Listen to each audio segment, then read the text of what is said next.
Hey guys, a video for the Buying a House in Japan playlist. If you do buy a house in Japan, there's a pretty good chance you could end up with a boundary that looks like this one. This brick wall is actually following the boundary at the back of this property. So if you look for the red pegs, they are marking the boundary. And the guys who've built the wall have actually built the wall right on the boundary, so you can see the pegs there. Every time it changes direction, the boundary changes direction, there's another peg. So in a lot of modern places, of course, you'd have two pegs across a back boundary like this, and there'd be a straight line between them. But in this case, have a look at the shape of the wall. That shows you exactly what the boundary looks like. Pretty close to a zigzag, isn't it? So hard to know why. This is really common. There's a good chance that it's really old property, and when it was first divided up, there might have been rice fields or walking paths or all sorts of different things that the boundary's just been drawn along. So here's the boundary for our old farmhouse, and it's the same. So you've got two pegs there, then we go across to one over here.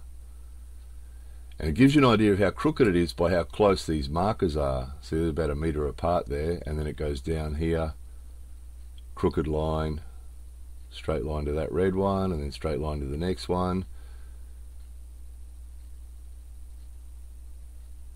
So again, a property like this, often in a modern place, might be 4 pegs or maybe 6.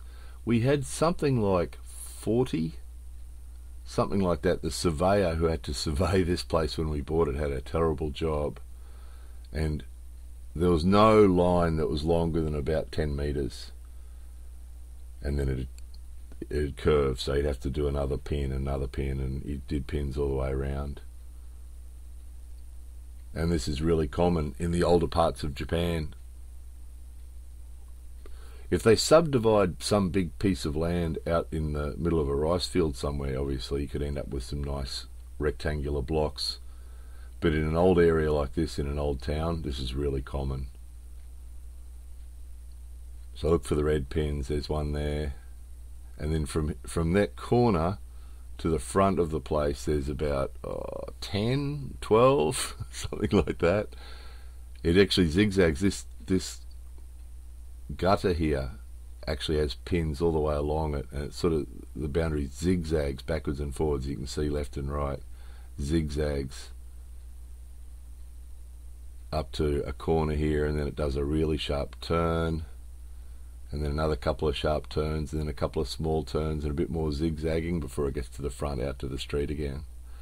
So it's really quite common. And of course, if you look at the actual plans on a map, this is exactly what they look like.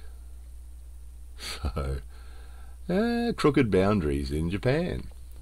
More videos coming soon.